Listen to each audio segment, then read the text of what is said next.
정말 줄리를 하고 싶어도 제가 시간이 없어요. 시간이. 줄리 논란에 대해서 한 말씀만 좀 해주세요.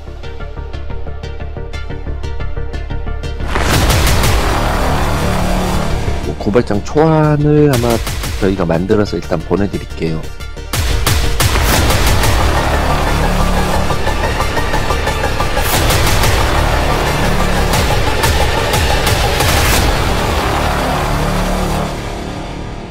네, 여러분 반갑습니다. 오늘 특집 방송인데요. 뉴스버스가 오늘로 24일로 창간 3주년을 맞이했습니다. 여러분들이 생각하시는 뉴스버스 탐사 전문 보도 매체이죠. 그동안 참 많은 이슈들을 만들어냈고 참 많은 특종 보도들을 해냈는데요. 어떤 것들을 좀 기억하고 계신지요? 제가 기억하기로는 이제 고발사주 특종이 있었고, 최근에는 민간인 사찰, 검찰의 민간인 사찰, 디넷, 디지털 캐비넷 특종 보도가 기억나실 겁니다. 오늘은 뉴스버스 독자님들과 또 유튜버 구독자님들에게 평소 뉴스버스가 어떤 길을 걸어왔고 또 어떤 부분들을 또 궁금해하실지 그 내용들을 좀 종합적으로 정리하는 시간을 가져보려고 하는데요. 역시 두 분을 모시고 이야기를 나눠보려고 합니다. 뉴스버스 발행인이신 이진동 대표 기자 그리고 김태현 기자와 함께 하겠습니다. 3주년 동안 참 많은 일이 있었고 많은 일들을 또 겪으셨을 텐데 일단 3주년의 소회랄까요? 네. 그 대목을 좀 먼저 들어보고 넘어가고 싶습니다. 우리 이진동 대표께 일단 여쭤봐야 될 것 같은데요. 예, 좀 3주년 하면 길다면 길고 또 짧다면 또 짧은 건데요. 전 되게 길게 느껴집니다. 왜냐하면 너무 많은 일들을 좀 겪으셨기 때문에. 많은 일들이 주마등처럼 이렇게 스쳐가는데요. 저희 뉴스버스가 이제 창간하면서 예. 그 첫 기사가 김원웅 전 이제 돌아가신 분인데 김원웅 예, 전 예. 광복회장의 그 부모의 허위 독립 유공 의혹이었어요. 예. 그 기사를 백업하는 팩트, 그 뒷받침하는 자료로 호적 등본, 재적 등본 이런 것들이 제시가 됐고 예. 독립 유공 의혹이 있다는데 창시 개명까지 했다. 예. 그래서 그러니까 거기에 배치되는 근거들을 제시를 했던 기사들인데 예. 그전에는 안 알려졌던 내용이니까 기성 언론들이 레거시 언론들이 관심을 가질 거 아니에요. 저희들은 뭐냐면 그걸 통해서 뉴스버스를 좀 알리려고 했던 거예요. 예. 그런데 큰 레거시 미디어가 이게 보수 언론 쪽에서는 관심이 가는 기사거든요. 네, 그걸 갖다 쓰면서 예. 한 매체, 예. 한 인터넷 매체, 한 일부 언론, 예. 일부 언론 이런 식으로 기사를 썼던 거예요, 인용을. 예. 예. 그래서 그때 제가 페이스북에 예. 이런까지 밝혀서 조선일보는 예. 남의 기사 갖다 베꼈을 때 네. 출처를 분명하게 밝혀라. 사실은 기사도 남의 기사를 그냥 갖다 쓴 건 도둑질이거든요. 예. 네, 페이스북에 그렇게 제가 일가를 했었죠. 예. 세월의 힘도 좀 있지만 3년 동안 지나오면서 예. 뉴스버스가 또 사회적 하나의 큰 기사도 많이 예. 쓰고 그랬잖아요. 그래서 지금은 이제 뉴스버스 기사를 이용할 때 뉴스버스라고 다 달고 쓰죠. 예. 예, 3년 동안 그 뭐 악악되기도 했고 예. 또 사회적으로 파장이 큰 특종을 하다 보니까 그렇게 예. 된 것 같아요. 예. 예. 그래서 격세지감일까. 얼마 전에는 저희 지인이 남미 여행을 갔었거든요. 남미요. 예. 예. 뭐 그렇게까지 멀리 갔는데 예. 남미 페루 교민들도 뉴스버스를 안다는 거예요. 오. 유튜브 구독도 하고 있고 예. 뉴스버스 이 포털도 들어와서 기사를 보고 예. 그러니까 그렇다는 거예요. 그래서 오피니언 리더층에도 많이 알려졌지만 예. 전국적으로도 지금 이제 좀 알려졌고 아까 금방 했던 남미까지 예. 이제 알려진 거 아닙니까? 예. 그래서 그런 얘기 들으면 좀 뿌듯하기도 하더라고요. 예. 글로벌한 이제 매체가 되어가고 있네요. 네, 그만큼 책임감을 느끼는 거예요. 예. 언론으로서 이제 책임은 더 무겁게 다가온다 그럴까요? 네. 그게 이제 또 3년 동안 지나면서 그런 게 좀 주마등처럼 이렇게 스쳐가네요. 예. 우리 김태현 기자는 어떻습니까? 이제 뉴스버스 3주년을 함께하는 소회랄까요? 네. 친한 선후배 기자들이 예. 종종 물어봐요. 뉴스버스 들어간 지 얼마나 됐지? 한 4년 됐나? 예. 얘기를 하거든요. 예. 그 말은 이제 뉴스버스에서 워낙 좋은 기사들이 많이 나왔고 네. 그리고 사회적 파장이 있었던 기사들이 나왔기 때문에 예. 이분들이 느끼기에는 뉴스버스가 굉장히 오랜 시간 동안 유지되어 온 언론사라고 생각을 하는 것 같아요. 예. 제가 들어온 지는 이제 2년이 채 안 됐습니다. 아. 그리고 이 3주년의 그 뉴스버스가 예. 앞으로 이제 뭐 30년, 뭐 300년 가야 되지 않을까? 예. 그래서 실제로 제 주변에도 뉴스버스가 3주년 됐다고 제가 말씀드리니까 네. 한 10년, 20년은 된 것 같다고 말씀하시는 분들이 진짜 대다수입니다. 네. 왜냐하면 워낙에 뭔가 주요 포인트마다 등장해가지고 이제 권력에 대항하는, 권력을 비판하는, 감시하는, 견제하는 그런 기사들을 많이 쓰시다 보니까 주목받을 수밖에 없고 많이 알려진 것도 사실이거든요. 좀 디테일로 들어가 보면 그동안 제가 이제 오프닝에서 얘기 드렸던 대로 뭐 고발 사주 건도 있고 디지털 캐비넷, 디넷 건도 있는데 그간 썼던 기사나 이런 것들에 대해 정리가 좀 한번 필요한 것 같아요. 네. 저희 같은 경우는 이제 아까 그 얘기했지만 탐사보도 위주의 매체거든요. 예. 그래서 일반 뭐 속보성 기사도 뭐 안 쓰는 건 아니지만 예. 거의 대부분이 탐사보도고요. 일반 기사 그냥 이렇게 쓰더라도 좀 더 다른 시각, 또 팩트를 뒷받침해서 깊이 있는 해설, 다른 관점 이런 것들을 기사로 이렇게 서비스하려고 노력을 많이 하고 있습니다. 예. 근데 이제 기억나는 것들은 금방 얘기하셨지만 주로 큰 특종이었던 고발사주, 그리고 최근 디넷 보도, 예. 이런 탐사 보도들이 우선 떠오르는데 저희들은 이제 뉴스버스에서 이런 것들을 프론트라인이라고 이렇게 분류를 해요. 예. 네, 그 왜 프론트라인이냐?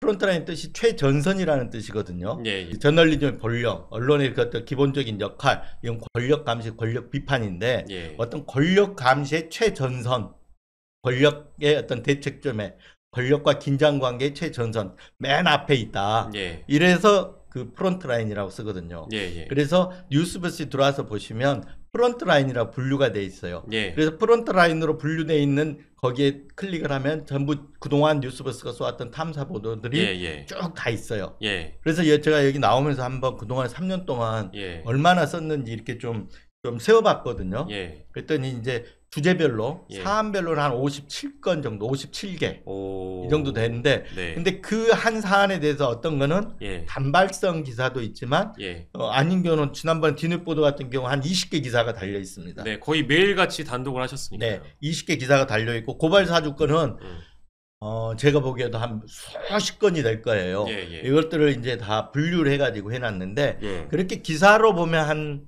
350건이 넘더라고요. 저희들이 이틀 내지 3일에 한 번은 예. 탐사보도 기사를 써왔다는 거거든요. 예. 네, 그 정도 일을 해왔습니다. 그 맹렬하게 달려왔습니다. 김태현 기자도 그 이제 디테일한 부분까지 들어가 보면 역할을 좀 많이 담당해 주신 거잖아요. 네. 따라가면서 참 바쁜 하루하루가 프론트라인 담당 기사 중에는 여러 노력과 결실들이 또 보이겠네요. 그렇죠. 제가 여기 처음 와서 네. 썼던 기사가 뭐였냐면 윤석열 대통령 처가를 수사하고 있는 경찰관이 예. 대통령 취임식에 초청됐다라는 기사였어요. 기억납니다. 네. 예, 근데 이게 그 기사가 나오고 나서 뭐 사실은 이 윤석열 대통령의 처가를 좀 봐주려고 했던 것 아닌가, 아니면 대통령이 시그널을 보낸 거 아닌가, 뭐 이런 생각을 했는데 실제로 무혐의가 다 나왔었죠. 그래서 야, 이게 언론이 감시를 꼭 해야 되는 이유, 그리고 감시를 하지 않으면 또 어떤 일이 벌어진다, 뭐 이런 것들을 좀 느끼게 하는 보도들이 있었습니다. 예. 혹시 우여곡절 같은 것도 한번 여쭤보고 싶은데 어떤 게 기억남으세요? 앞으로 다시는 겪지 않을 일인데 예. 생방송 중에 그 검찰 수사관들이 들어왔잖아요. 예. 그리고 나서 이제 기사 쓰고 다 검찰이 이제 압수수색하는 동안에 예. 그 앞에서 방송했습니다. 그러니까요. 예. 그 앞에 계셨다면서요. 앞에 있는데 이제 네. 거기서 제가 저희 보도와 관련해서 예. 자꾸 이제 동아일보에서 오보가 계속 나오는 거예요. 예. 근데 저희한테 연락해서 확인하는 절차가 전혀 없어서 예. 이 사건은 검찰이 다 흘려주고 네. 검찰발 오보다라고 얘기했는데 예. 방송 끝나고 나서 이제 수사관들이 저희가 흘린 거 맞습니까? 라고 물어보길래 예. 저희한테 안 물어봤으면 검찰에서 흘린 거 아닙니까? 네. 라고 얘기했더니 예. 아 그럼 그렇겠네요 라고 했던 게 기억이 남습니다. 그 앞에 계셨던 수사관들이 네. 그렇게 응답을 했던 기억이 나고, 우리 이진동 기자께서는 지난 3년간의 이 뉴스버스를 함께 하시면서 그동안 있었던 우여곡절 어떤 게 가장 기억에 남으시는지.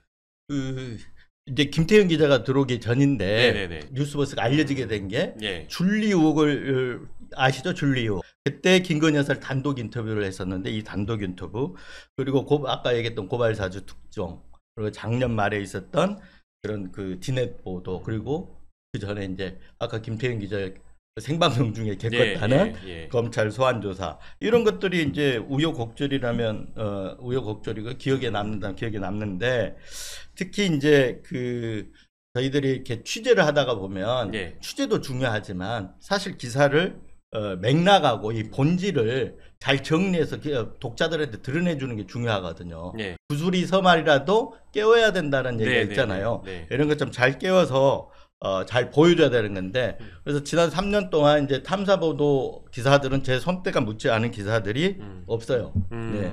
그래서 웬만하면 예. 그 탐사보 보도 기사들은 다 기억이 나는 거죠. 예, 예. 뭐 여러 기사들이 남지만 3주년을 맞아서 가장 기억에 남는 기사가 있다면 뭐가 있으십니까?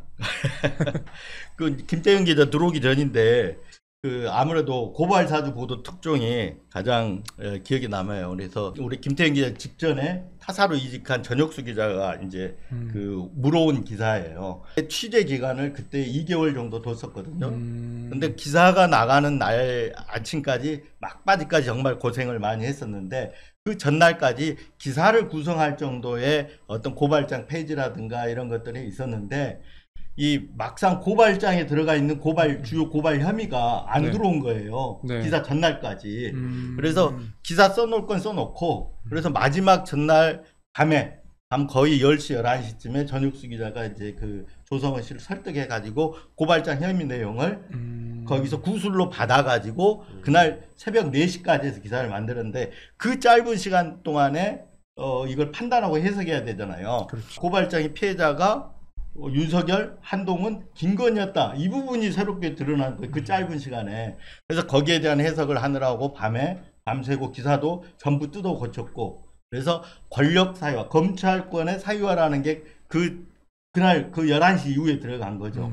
새롭게. 그래서 아침 한 4시까지 작업하고 잠깐 한두 시간 눈 붙이고 와서 아침에 또 나와서 반론 받고 해서 2021년 9월 2일 고발사주 기사들이 한꺼번에 한 8개인가가 지금 냈죠. 그래서 이게 그 당시 대선 국면에서 굉장한 파장을 일으켰었죠. 네. 이게 가장 생생하게 기억이 남죠. 네. 근데 그런 보도를 하면 사실 뭐 다른 보도들도 마찬가지지만 그날 아침까지 그 여러 전화들이 오고 그리고 반론 받을 때는 약간 피말리는 상황이었을 것 같은데 그때는 어땠습니까? 탐사보도 아까 최전선 프론트라인이라고 했잖아요. 네. 이렇게 최전선에 서다가 보면 정말 피말리죠. 이게 만약에 그 기사가 빗나가거나 오보가 되면 어떻게 돼요? 사회적 파장이 크면 클수록 이런 오보가 됐을 때 반대에 피해 이렇게 입는 거는 엄청나게 크죠. 그래서 이제 탐사보도는 그래서 확실하게 취재가 이루어진 상태에서 기사가 나가거든요. 근데 아무리 자신을 해도 이게 미지길이고 그동안에 그 전례가 없는 기사들이기 때문에 네. 굉장히 긴장을 하죠. 결국은 맨 막바지에 필요한 거는 자신에 대한 신뢰, 용기, 결단력 이런 게 필요한 거죠. 왜냐하면 팩트를 취재했는데 그 팩트를 믿어야 되고 그 팩트가 가리키는 방향을 믿어야 되거든요. 네. 그러면 그 취재한 자신을 믿지 않으면 그 용기와 결단력을 가질 수가 없어요. 그런 기사를 쓸 수가 없어요. 그래서 그렇죠. 마지막에는 팩트를 믿고 팩트를 취재한 자신을 믿어야 돼요. 예. 그러면 그걸 믿고 팩트가 가리키는 방향대로 하면 또 용기가 솟거든요. 그렇죠. 예. 그래서 기사를 쓰는 거거든요. 제가 아직도 기억나는 그 대목이 있는데 제가 타사에 있을 때예요. 근데 그때 이제 국민의힘 의원 중에 한 명이 방송에 나와서 그런 얘기를 했었거든요. 대선 버스는 출발을 못했는데 뉴스버스만 출발했다고. 대선 국면에 이게 경선 버스는 시동도 제대로 안 걸리고 있는데요. 뉴스 버스만 자꾸 나와가지고 그때 그 화제가 됐었는데 그때 그거 보고 어떤 생각을 하셨는지 좀 궁금하더라고요. 그때 고발사주 보도였어요. 네. 그 전에 이제 줄리오과 관련한 김건희 여사 단독 인터뷰가 있었는데 그때는 생긴 지 얼마 안 된 매체가 하다 보니까 네. 진보 진영 쪽에서 그 당시에 윤석열 후보 쪽하고 어떤 손잡고 네. 줄리옥을 해소해주기 위해서 인터뷰를 한 거 아니냐 이런 의혹들을 제기를 했었거든요. 네. 근데 반대로 고발사주가 나가니까 윤석열 후보 쪽에서 정치 공작이라고 한 거예요. 그리고 나서 이게 이제 사회적으로 큰 이슈가 됐잖아요. 네. 그러니까 그 당시에 국민의힘에서 대선 후보들 경선 주자들끼리 이렇게 이제 막 띄워야 되잖아요. 그래서 경선 버스를 출발시켜야 된다고 했었는데 그때 뉴스버스가 나와가지고 고발 사주 보도가 이제 큰 이슈가 되니까 네. 그래서 그 얘기가 나온 것 같아요. 그리고 사실 그때 이제 뉴스버스에서 했던 보도 중에 저도 기억에 남는 게 김건희 여사랑 직접 통화를 해가지고 김건희 여사가 내가 줄리할 시간이 어디 있어요라고 얘기했던 게 나온 적이 있었거든요. 예. 근데 그때 진보 진영에서는 야, 줄리 의혹 약간 이제 해소시켜 주려고 통화했던 거 아니냐 이런 얘기들을 했었는데 그때 그 배경은 또 어떻게 됐던 겁니까? 그때 그 화제가 됐었거든요. 네. 그 줄리할 시간이 없다. 네. 한번 들어보고 한번 가보죠, 이거. 저는 그래서 뭐, 예, 석사도 2개나 받고, 박사까지 받고, 대학 강의 나오고, 또 제가 사업하느라고 정말 줄리를 하고 싶어도 제가 시간이 없어요, 시간이. 네네네. 정말 미안한 얘기지만, 네. 시간이 없어요. 네네. 네, 그래서 그거는, 그러면 제가 줄리였으면 제가 거기서 일했던 줄리를 아마 기억하는 분이나, 저를 보셨다고 하는 분이 아마 나올 거예요. 제가 그랬다면. 네. 근데 안 나올 거예요, 아마. 제가 그런 적이 없기 때문에. 그래서 저는, 그거는 이제 시간이 지나면, 예, 모든 거는 아마 가려지게 돼 있어요. 지금 이거는 완전 진영 공개, 이거는 완전 누가 소설을 쓴 거예요. 그냥 소설. 처음에 뉴스버스 출범을 시키면서 알려야 되잖아요. 그래서 기획을 했던 게, 국민들이 가장 궁금해하는 게 어떤 사안일까 이렇게 생각했을 때 그 당시에 윤석열 후보보다는 김건희 여사의 생생한 목소리를 듣고 싶어 할 거다. 이게 가장 궁금해할 거다. 그런데 그 당시에 언론의 스포트라이트는 윤석열 후보가 갖고 있었어요. 그래서 정치를 할 거냐 말 거냐. 네. 그래서 이제 정치 선언을 한 날이 2021년 6월 29일이에요. 네. 그래서 그 언론이 전부 윤석열 후보한테 가가지고 무슨 얘기를 하는지 들을 거 아니에요. 네. 그때 저희들은 어디로 갔냐면 김건희 여사한테 됐죠. 그래서 기자회견이 끝나고 화면에서 윤석열 후보가 정치 선언하고 사라지는 그리고 있다가 10분 뒤에 전화를 하면 전화를 받을 거다. 네. 이런 시점을 기획을 해가지고 전화를 하니까 전화를 받은 거예요. 그래서 인터뷰가 됐는데 그때 인터뷰는 네. 줄리 의혹에 대해서 하려고 한 게 아니고 그 전에 이제 김건희 여사를 단독 인터뷰해서 윤석열 대통령의 장모 최은순 씨가 있잖아요. 네. 사기 사건으로 동업자가 구속된 적이 있어서 깜빵에 간 적이 있었어요. 근데 거기에 대한 증인을 회유하고 할 때 김건희 여사가 돈을 갖고 간 적이 있었거든요. 네. 그래서 거기에 대한 그 취재와 거기에 대한 반론을 받기 위해서 전화 취재를 한 거죠. 그런데 그때 김건희 여사가 그 당시에 줄리 의혹 가지고 이제 이게 퍼지고 있으니까 여기에 이제 좀 흥분했던지 네. 나는 줄리가 아니다. 줄리할 네. 시간이 없다. 이런 얘기들을 하면서 그 줄리 의혹과 관련한 단독 인터뷰가 이루어진 거예요. 그러니까 이 아이러니하게도 김 여사 덕분에 이 사건이 더 알려지게 된 거네요. 그러면. 그렇죠. 그럼 그 뒤에 줄리 의혹은 지금 어떻게 된 겁니까? 그러니까 그때 이제 그 인터뷰한 기자가 그런 얘기를 하더라고요. 김 여사가 직접 자기 덕분에 뉴스버스만 키워준 거 아니냐.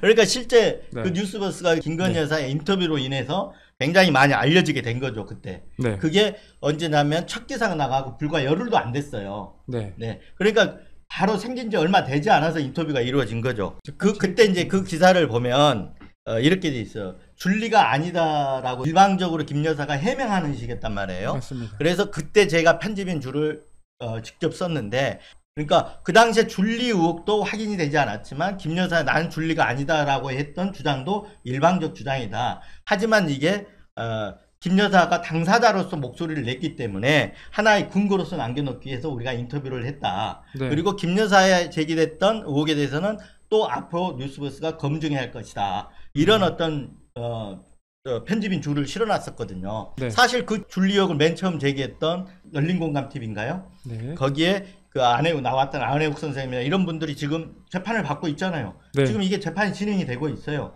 그래서 이 줄리 의혹이 해소가 됐냐? 그건 아니에요. 물론 김 여사 측에서는 줄리가 아니다고 주장을 하고 있고 그 주장을 했던 사람들 명예훼손으로 걸어서 그게 재판이 진행되고 있고 하지만 저는 저희 뉴스버스 입장은 여전히 이것도 해소되지 않는 진행되는 사안이다 이렇게 보고 있습니다. 현재 진행 중인 사안에 대해서도 보도한 시점은 굉장히 과거지만 여전히 그 이슈는 살아있다라는 말씀. 네, 들리고요. 맞습니다. 그리고 가장 최근의 보도였습니다. 디지털 캐비넷, 디넷 관련 보도는 뭐 너무 최근이어가지고요. 굉장히 생생하게 각인이 되어 있을 것 같은데요. 디넷 관련해서는 최근에 제가 최근 보도라서 여기저기 인터뷰를 많이 했어요. 근데 기자들 중에 압수수색 당해본 사람이 거의 없잖아요. 네. 근데 그 압수수색을 저도 처음 당해봤거든요. 그때 그래서 이제 처음 당하는 일이고 그랬기 때문에 포렌식이 어떻게 이루어지고 압수수색이 어떻게 이루어지고 압수수색은 어떤 문제가 있는지 네. 이런 걸 한번 기자로서 내 눈으로 한번 봐보자. 그래서 포렌식에 제가 적극 참여했어요. 예. 그래서 변호사가 가도 되는데 저 같은 경우 직접 가가지고 옥신각신하는 과정도 있었지만 네. 저도 물어볼 것 취재하는 과정이 있었죠. 저도 이게 취재가 아닌 것처럼 은밀하게 취재하는 식으로 해서 네. 뒤내 취재를 이제 압수수색을 다니면서 취재를 했던 거죠. 예. 네. 그래서 드러난 게 이제 소위 디지털 캐빈이라는 뒤내 사건인 거죠. 그 김건희 여사에 대한 그 녹음 파일, 줄리 아니다라는 녹음 파일을 공개했을 때는 이 진보 진영에서 의심을 받았었고, 그 고발 사주 사건을 보도하고 나서는 이제 보수 진영에서 비판을 하고, 그래서 많은 분들이 저한테도 질문을 했었는데, 뉴스버스는 진보 성향인지 보수 성향인지 뭐 이런 것들을 계속 물어보시더라고요. 저도 바깥에서 그런 질문 굉장히 많이 왔습니다. 그 어떻게 대답해요? 진보도 보수도 아니다. 상식적인 매체다. 저는 이제 그런 답변이 오면 네. 팩트 편향적이다라고 이제 말씀을 드립니다. 예. 두 분 다 말씀을 잘해 주시는 것 같아요. 예. 지금은 워낙 양쪽 진영적으로 많이 갈라져 있잖아요. 예. 그래서 일단 판단할 때 매체고 사람이고 간에 저긴 진보야, 저기 보수야 이렇게 판단을 하지만 저희들은 이렇게 아무리 갈라져 싸우더라도 언론 본연의 어떤 기본적 기능, 저널리즘 역할 예. 여기에 초점을 맞춰서 하려고 합니다. 근데 언론의 가장 기본적인 역할이라는 거는 권력 감시 역할이거든요. 기본 역할이에요 이게. 그러면 권력은 진보가 잡을 수도 있고 보수가 잡을 수가 있잖아요. 네, 그럼 어느 한쪽에 서면 언론도 따라서 진보가 돼야 되고 또 때는 보수 권력의 편에 서는 거잖아요. 예. 저는 그건 아니라고 보거든요. 그래서 항상 어떤 권력의 대척점. 그래서 저희 프론트라인은 그 대척점에 서서 권력을 감시하는 역할 이걸 한다는 거죠. 그래서 저희 뉴스버스 포털에 들어와서 보시면 예. 뉴스버스 약속이라고 돼 있어요. 예. 저기 창간 때부터 그걸 띄워놓고 있는데 그 중에 하나가 이 편 저 편 누구 편도 들지 않고 오로지 공공의 이익과 독자의 알 권리를 위해서 뉴스버스는 일한다. 이렇게 돼 있거든요. 예. 네, 뉴스버스는 이런 가치들을 갖고 있고 이 약속을 앞으로도 계속 지켜갈 것입니다. 예. 네. 아까 이제 김태형 기자가 팩트 편향적이다라는 네. 표현을 하셨는데 상식적인 매체다라는 표현보다 오히려 더 본질에 접근된 표현 같네요. 네. 팩트 편향적이다. 네. 그러니까 굳이 이념적으로 얘기한다 그러면 중용 네. 정도 되겠죠. 이게 이념적으로 중용이라 하면 때로는 예를 들어 사회적 약자들이 보호받지 못한다거나 그리고 부의 어떤 분배가 불균형적으로 이루어진다거나 예. 양극화가 심해질 때는 저희 입장에서는 진보의 기준을 가져야 되는 거고 예. 그런데 정말 지도자가 훌륭해가지고 평화롭고 잘 해나가고 있을 때는 보수의 기준으로 볼 수가 있는 거거든요. 그래서 예. 굳이 이념적으로 얘기한다면 중용?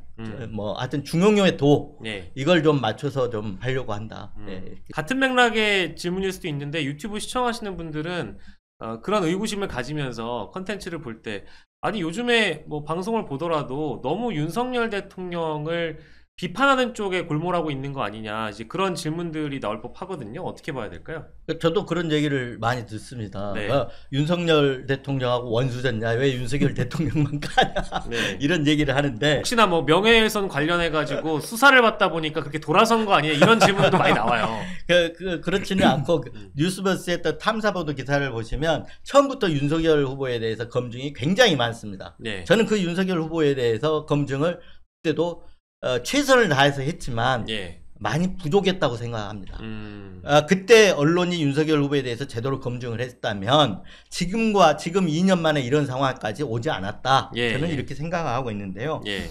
자, 보시면 알겠지만 대한민국의 최고의 지금 권력자는 누굽니까? 대통령이죠. 대통령이죠.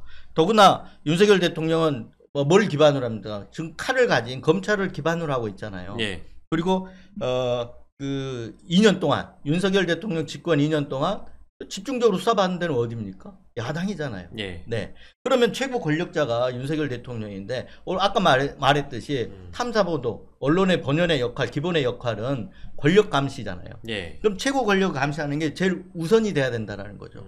눈을 가장 무섭게 떠야 될 때가 무섭게 뜨고 날카롭게 뜨고 바라봐야 될 때가 예. 대통령실이고 용산이고 김건희 여사 V1, V2 그리고 윤핵관, 예. 여당, 국민의힘 예. 이거라는 거죠. 예. 이제 워낙 거기에 이제 저희들이 맞추고 있기 때문에 그렇게 바라보는 시선도 있는 것 같다. 예. 이렇게 예. 보입니다. 아까 이제 진보냐 보수냐에 대한 그런 질문과 동일한 성격일 수도 있겠습니다. 왜 대통령만 비판하는데 어쨌든 지금의 어떤 권력이 쏠려 있는 부분을 견제하고 감시해야 되는 언론 본연의 기능에 충실한 것일 뿐이지 이것이 어떤 한쪽 편을 들어서 이런 보도들을 하는 것이 아니다라는 말씀으로 정리할 수 있을 것 같습니다. 네. 저는 또 궁금한 게 저도 이제 기자 생활을 하고 있고 가족들이나 아니면 주변 지인들이 이 검찰이나 권력을 갖고 있는 곳을 이제 그 비판하는 기사를 쓰면 야, 너 뭐 저기 압수수색 당하는 거 아니야? 뭐 이런 얘기를 많이 한단 말이에요. 네. 근데 실제로 이제 이 선배는 그 압수수색 당했고 그리고 여태까지 센 보도도 많이 해오셨는데 가족들이 뭐라고 할지 사실 너무 궁금합니다. 아까도 얘기했지만 네. 좀 공포 정치 예, 하단에서 많은 국민들이 사실 무서워해요. 네. 그런데 뭐 저라고 해서 이 폭주하는 어떤 권력이 무섭지 않게 두려워하죠. 저도 두려워하는데 뭐냐면 두려워한다고 해서 물러서면 언론이 물러서면 기자가 물러서면 그 기능 권력을 감시하고 이건 누가 합니까? 그래서 두렵지만 버티는 거. 예. 탐사 보도의 맨 마지막 순간에는 결단력이 필요하고 용기가 필요하다고 했잖아요. 용기로 버티는 거죠. 예. 저는 근데 직접 당사자니까 그렇다 치고 근데 가족들은 정말 걱정이 많죠. 네. 얼마 전에 압수수색 당했잖아요, 집에. 예. 놀라죠, 다. 그런데 그런 일들이 있을 것으로 늘상 있을 것으로 예상하고 예. 뭐 숨길 건 없지만 감출 것도 없지만 대비 민방위 훈련하듯이 대비는 시키죠. 예. 아 이렇게 갑자기 들이닥칠 수가 있다. 예. 그럴 땐 놀라지 말고 차분히 대응하라. 절대 놀라지 마라. 예. 이런 얘기들을 지금 민방위 훈련하듯이 좀 훈련을 하고 있습니다. 예. 반복적으로 주지를 시켜주고 계시는군요. 예. 지금은 그래도 이제 법적으로 그 문제를 삼고 법적으로 이제 하지만 근데 기자 생활을 거의 초창기에 하실 때는 네. 권력뿐만 아니라 이제 물리적으로도 그렇게 막 들이닥치고 그러지 않았습니까? 압수수색이라던가 여러 이제 압박이라던가 네, 그런 것도 네. 있고 그 90년대인가 그때 회칼 테러 얘기도 있었잖아요. 아, 예, 시민사회에서. 예. 네, 그 무렵 1990년대 제가 이제 기자 생활하고 2000년대 기자 생활할 때 그때는 요즘은 검찰 권력이 굉장히 세지만 예. 그때는 국정원 권력이 굉장히 셌어요. 왜냐하면 국정원이 도청을 하던 시기이기 때문에 도청을 하면 어떻게 해요? 남의 사생활을 알잖아요. 정치권 사생활을 다 알잖아요. 예. 국정원 권력이 엄청 셌거든요. 그런데 그때 제가 국정원 기사를 매우 많이 썼어요. 그래서 그 당시에 제가 한글보 있던 시절에 국정원 기사를 하도 많이 쓰니까 그 당시에는 집에 전화 와가지고 뭐 예. 우리 아내한테는 얘들 불구로 만들어 놓겠다 이런 전화까지 오기도 했었거든요. 예. 그러니까 이제 집에서는 별일을 다 당하고 사는 걸로 이렇게 생각을 하죠.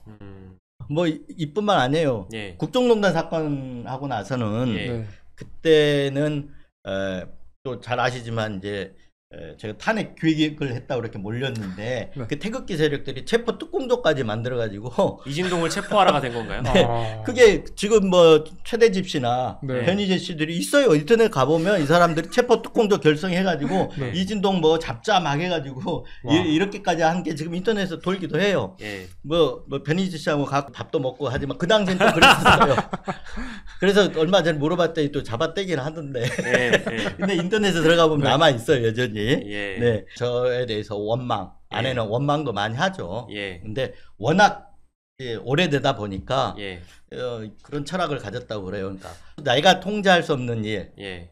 거기에 대해서는 의연하게 감당하자. 예. 그리고 뭐 할 수 있는 일에 최선을 다하자. 이런 철학이 생겼다고 저한테 그러더라고요. 예. 그럼 일일이 어떤 기획 기사나 특정 보도를 취재하실 때마다 저기 가족분들과 공유는 안 하실 것 같고 뭔가 기사를 출고하기 이전에 막바지에 갔을 때 이번에도 조금 시끄러워질지 몰라 정도로 이제 언지를 하시는 다 편인 거죠? 얘기하죠. 기사가 나가면 다 얘기하죠. 그러고 나서 이런 게 있을지 모르니까 수사를 받을지도 모르고 압수수색이 들을지도 모르니까 예. 자 마음의 준비를 해라. 예. 이렇게 얘기하는데 예. 지금까지 기사로 인해서 압수수색 받아본 적은 없습니다. 딱 한 번. 예. 지금 윤석열 정권 와서 예. 아까 말했지만 그때 예. 더 오목했었어요. 예. 그리고 국정원이 아까 도청하고 그랬던 시절에도 압수수색 받아본 적은 없습니다. 예. 참 그런 거 보면은 지금 정부가 얼마나 뭐랄까 선을 넘는 정도로 무도하게 언론을 탄압하고 있는지에 대한 문제 의식을 다시 한번 갖게 되고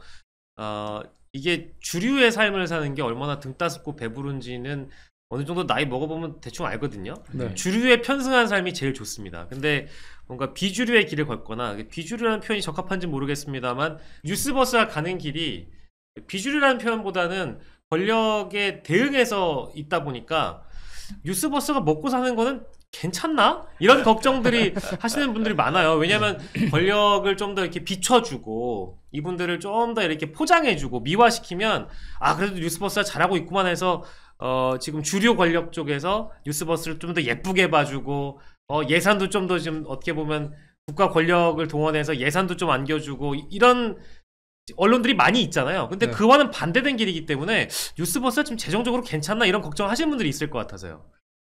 그렇죠. 저 밖에서 저도 지속 가능하자는 네. 얘기를 좀 듣는데 아마 김태형 기자도 그런 얘기를 좀 듣는다고 그래요. 네. 뭐 밖에서 좀 그런 얘기들이 있나요? 그 가끔씩 저한테 이제 물어보시는 분들이 계세요. 음. 괜찮아요? 이렇게 물어보다.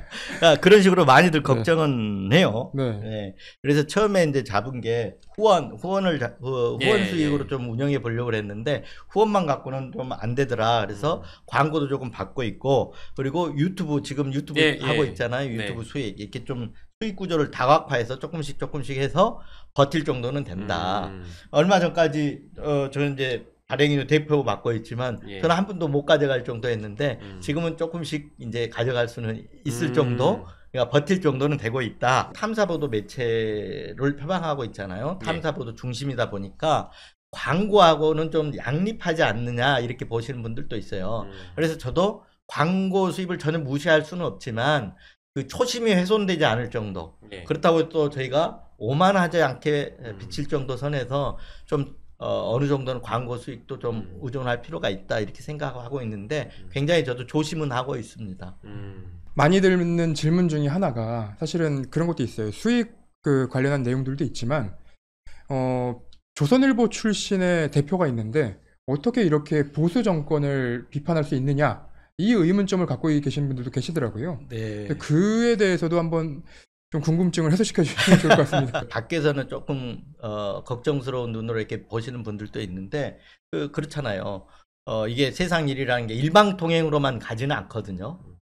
지금 공포정치 한다는 윤석열 정권도 벌써 2년 까먹었잖아요. 네네.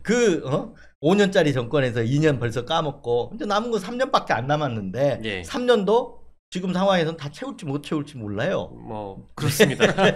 그러니까 세상 일이라는 게 원사이드 하지 않기 때문에 네. 사실 뭐 그렇게 걱정할 건 저는 아니다 이렇게 생각을 하고 있습니다. 예.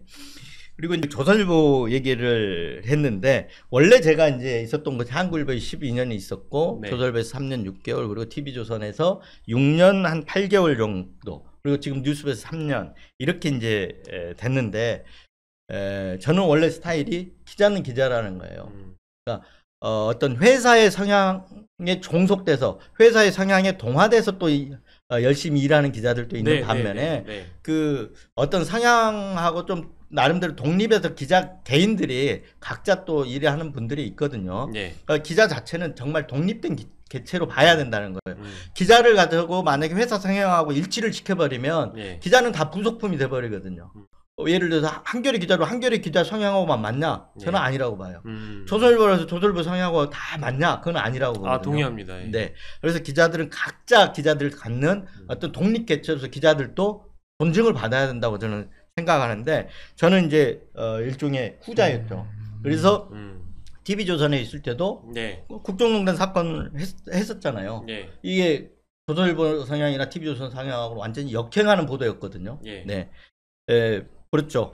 그 미르케이 보도 아시죠? 예. 그걸 이제 그때 제가 국정농단 사건은 문을 열었었죠. 근데 사실 뭐 국정농단 사건 보도를 보면은 나중에 이제 JTBC에서 태블릿만 이제 강조가 됐었는데 사실은 시발점은 이제 이진동 대표 기자의 보도였었죠. 네. 그 뒤에 이제 제가 이 선배한테 듣고 나서 찾아보니까 TV조선 기사가 깔려 있어서 이제 여러 사람들이 누군지 어떤 관련성이 있는지 이런 게 나오지 않았으면 그 JTBC의 보도도 사실은 그렇게까지 폭발적이지 않았을 것 같아요.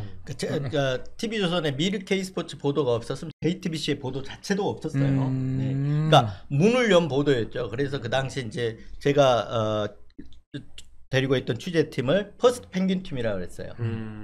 맨 앞에서 예. 맨 앞에서 물속에 뛰어드는 퍼스트 펭귄 팀이었다. 예. 그리고 그래서 그 보도들이 나중에 한겨레 이어지고 경향신문 이어지고 JTBC 이어지고 이렇게 쭉 이어져서 왔거든요. 예. 그리고 다시 TV조선에서 뭐 김영한 비망록으로 블랙리스트 사건으로 또 이어오고 음. 그리고 그게 이제 촛불로 넘어가고 이런 그러니까 촛불 혁명 이전에는 국정농단 사건에 언론 보도가 있었던 거죠. 예. 그 맨 앞줄에 아까 말했던 미르K 스포츠 보도가 있었고요. 예. 그런데 그리고 이제 그 과정에 대해서 제가 나중에 책을 썼거든요.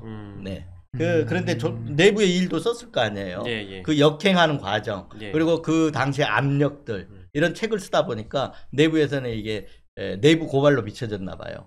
그래서 이제 그 다음에 제가 조선일보하고 갈등이 생겼고 예, 예. 이제 조선일보 아니라 TV조선, 그러니까 조선그룹 내에 그 내부하고 갈등이 생겼고 예. 그 갈등 과정에서 누명도 쓰고 예. 그리고 이제 나왔는데 네. 나올 때 그렇게 하고 나왔어요. 제가 예. 홍보를 했어요. 예, 예.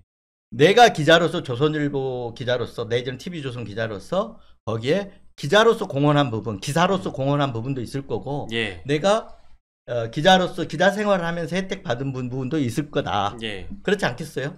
근데 길고 짧음을 셈하지 않겠다. 예. 그리고 오늘 넣어서 끝났다. 하고 그러고 나왔어요. 음. 그리고 나서 조선일보하고 저하고는 연은 없습니다. 네. 그 뉴스버스 보도를 보시는 분들이 자주 이제 하시는 얘기기도 하고 취재하는 기자인 저로서도 굉장히 좀 편안한 부분이기도 한데 뉴스버스는 팩트를 다 전달을 하고 반론도 거의 팩트만큼 전달을 해주거든요. 이거는 어떻게 이제 좀 시작하게 된 건지 궁금해하시는 분들이 좀 있으시더라고요. 반론이 확실한 매체. 네. 그렇죠. 그러니까 뉴스버스의 그 설립 목적은 뭐냐면 저널리즘의 기본으로 돌아가자는 거예요. 예, 언론이 신뢰를 받으면 언론이 세월호 참사 이후에 기레기라는 이런 오명도 뒤집어 쓰고 있고 그러잖아요. 예. 비아냥도 듣고 있고 그러는데 신뢰를 회복하려면 저널리즘 기본으로 돌아가야 된다. 예. 기본으로 돌아가려면 뭐예요? 기사가 자체가 신뢰를 받아야 되잖아요. 신뢰를 받으려 그러면 사실에 입각해서 사실 충실성이 있어야 돼요. 예. 근데 우리가 그런 얘기를 하잖아요. 기자들을 비난하고 할 때 선택적이다, 편향적이다. 자기들 필요한 부분 팩트만 갖다 쓰고 나머지 반대편 팩트는 네. 팩트 내지 주장은 무시해버리고 그래서 편향적 사실이다 이런 얘기를 막 비난을 하잖아요. 그래서 저는 신뢰를 받으려면 사실 그 반론권까지 보장된 사실 충실성이 있어야 된다. 그러니까 충분히 반론권 보장해주고 예. 우리의 취재한 팩트가 그 반론을 압도할 정도로 하는 거를 기사에서 보여주는 거죠. 예. 그러면 독자들이 판단이 되는 거죠. 네. 그러면서 더 신뢰가 가는 거죠. 예. 그래서 저희들은 우리 김태균 기자도 저한테 이제 그 익숙해져 있기도 하고 예. 그렇지만 초기에는 예. 반론을 빼먹으면 저한테 혼나거든요. 예. 네. 반론은 기본으로 다뤄주라는 거거든요. 예. 네. 근데 기자들이 보통은 반론을 안 달라고 그래요. 왜? 자기 기사에 대해서 부정하는 것처럼 비칠까봐. 예. 그래서 그런 반론을 안 쓰려고 하는데 저희들은 과감하게 팩트는 팩트들이 정확하게 전달하고 반론은 반론대로 전달해 주는 거죠. 예. 그러면 반론과 이 팩트를 갖다가 독자들이 비교를 해보면 어느 게 사실이고 어느 게 진실인지 예. 어떤 실체인지 다 맥락을 파악할 수 있는 거죠. 그래서 저희들이 이제 사실과 의견의 분리 그리고 충분한 반론권 보장 예. 그래서 그걸 통한 독자의 알 권리, 공공의 이익 예. 이런 것들이 저희 뉴스버스가 표방하는 바입니다. 예. 가치입니다. 뭐 이제 뉴스버스가 그 홈페이지도 있고 실제 인터넷 언론의 역할도 하지만 유튜브라는 매체를 통해서 또 확장적으로 이 기사 내용을 충실히 반영하는데 다각도로 노력을 하고 있잖아요. 근데 이미 유튜브도 언론의 기능을 하고 있다고 믿는 소비자들도 많이 있어서 최근의 경향성을 보면은 유튜브를 함께 끼고 있는 언론사들이 유튜브를 통해서 선택적으로 어떤 내용을 폭로주의에 너무 입각해서 반론을 싣지 않고 일단 일방적으로 보도를 하는 경향들도 많이 있어서 아마 이런 경향들을 바라보고 있는 뉴스버스 입장에서는 우리가 좀 그래도 나름 어떤 차별성을 가지고 뭐 물론 언론의 기본에 입각해가지고 행동하는 것이지만 너무 폭로만을 추구하는 자칭 언론들이라고 이야기하는 이런 매체들을 봤을 때는 뉴스버스가 좋은 모델이 될 수도 있겠네요. 그렇다면 그렇죠. 그러니까 기본적으로 네네. 언론이 반론권을 보장해줘야 돼요. 그러니까 네네. 이게 사실에 부합하든 안 하든. 그래서 예를 들어서 아까 고발 사주 같은 경우는 굉장히 파장이 큰 기사잖아요. 네네네. 그때 뉴스버스가 정치 공작을 했다고 누가 주장을 했어요? 윤석열 대통령이 예, 후보가 예. 나와서 기자회견 주장하고 그랬잖아요. 마이너 언론이라고 얘기하면서 폄하하기도 했죠. 네. 그렇죠. 그때 그걸 저는 반론 보도로 해서 뉴스버스가 정치 공작을 하고 있다라고는 반론으로서 기사를 실어주기도 했어요. 아, 네. 그렇지만 지금 어떻게 돼 있습니까? 예. 뉴스버스 보도가 다 확인되고 있잖아요. 재판을 통해서 확인되고 있잖아요. 수사를 통해서 확인됐고, 예, 그리고 재판을 통해서 확인되고 있고. 예, 예. 반론 보도를 받고 나면은 제가 경험한 사례도 있습니다. 반론을 받고 나니까 그 대상이 됐던 뭐 검사라던가 아니면 고위 공직자들한테 자기 얘기를 다 실어줘서 고맙다라는 오히려 연락이 올 때가 있어요. 아무리 그 비판 보도가 나갔더라도. 근데 이거는 이제 굉장히 뉴스버스의 차별점이 됐죠.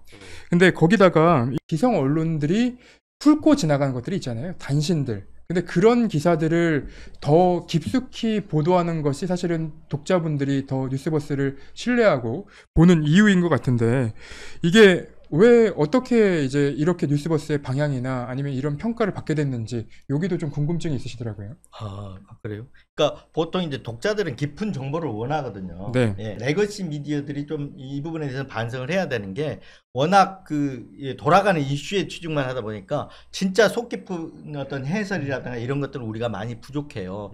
그래서 저희 이제 뉴스버스는 그런 부분을 좀 틈새를 좀 파고 들어가자. 네. 정말 그래서 항상 기사를 쓸 때 제가 강조하는 게 그거잖아요.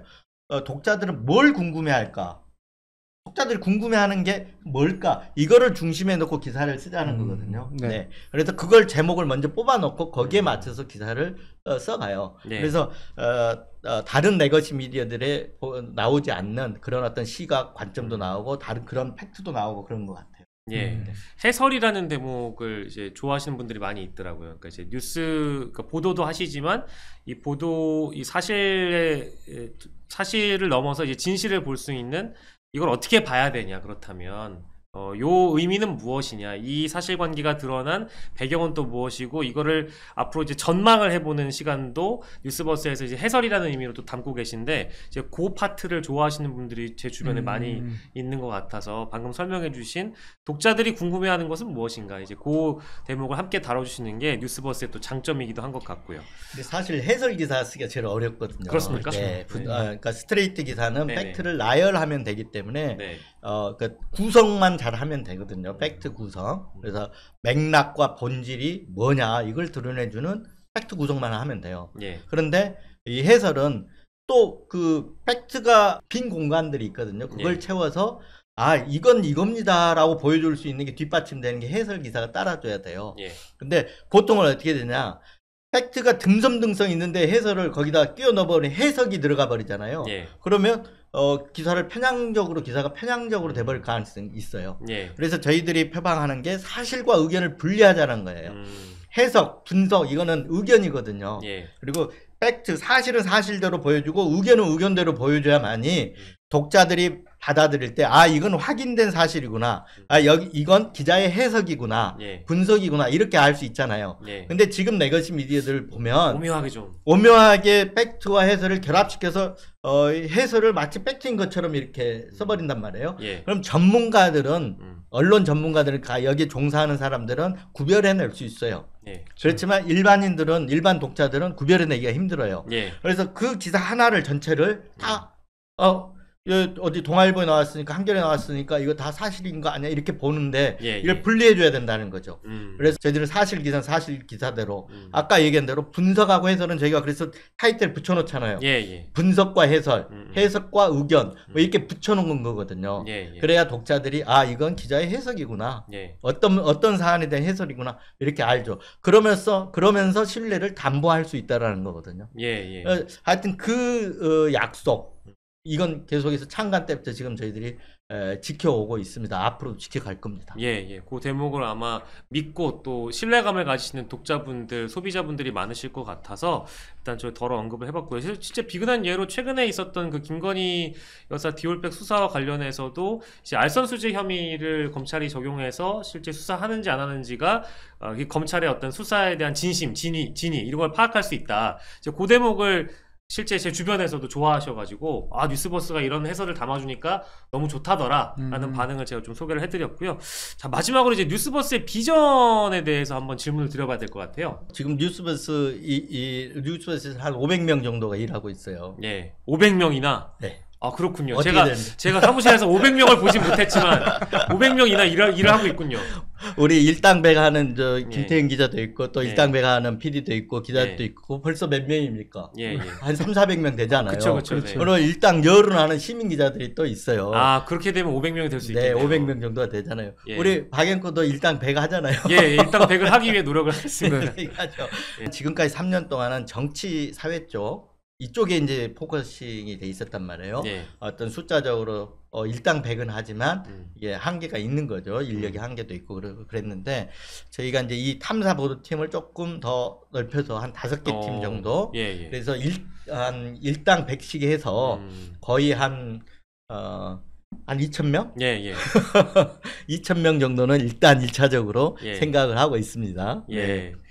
뭐 앞으로 이 뉴스버스가 어떻게 또 성장하게 될지 기대하시는 분들이 참 많을 것 같은데 그 유튜브를 어떻게 또 활용할지에 대한 대목도 좀 짧게 여쭤보고 싶긴 해요. 왜냐하면 일단 창간을 먼저 하셨고 그 다음에 이 유튜브가 탄생을 했기 때문에 이 인터넷 언론 뉴스버스가 유튜브를 또 어떻게 또 이렇게 맞물려서 잘 활용하느냐 그것도 아마 많은 독자나 소비자들이 또 궁금하실 것 같거든요. 그러니까 저희 뉴스버스 유튜브의 차별점 중에 하나도 예.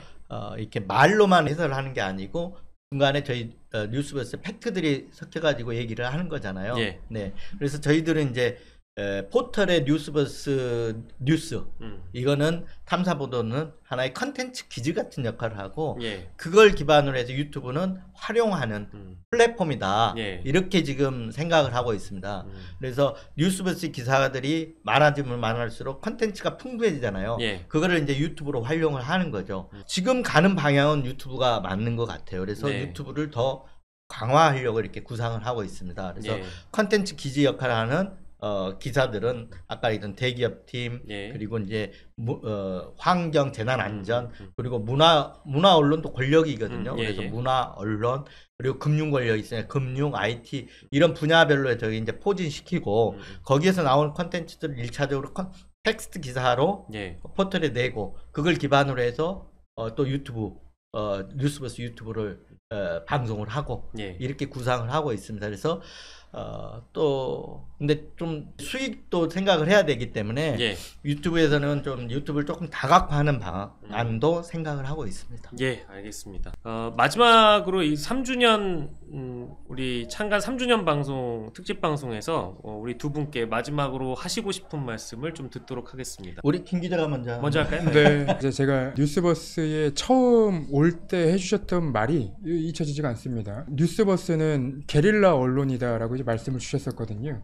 그러니까 기성 언론들이 다루지 못하는 혹은 이제 기성 언론들이 다루고 지나갔지만 제대로 조명받지 못한 그 내용들을 앞으로도 계속 찾아내고 발굴해 내야 된다라는 말씀을 주셨어서 앞으로도 그렇게 이제 기자 생활을 하고 싶다 하겠다라는 말씀 드리면서 저는 전 그런 말씀 드리겠습니다. 네, 발행님인 우리 네. 이진동 대표께서는요? 저는 기억이 안 나는데 그런 얘기를 했군요. 네. 우리 김 기자 잘 기억을 하고 있네요. 네.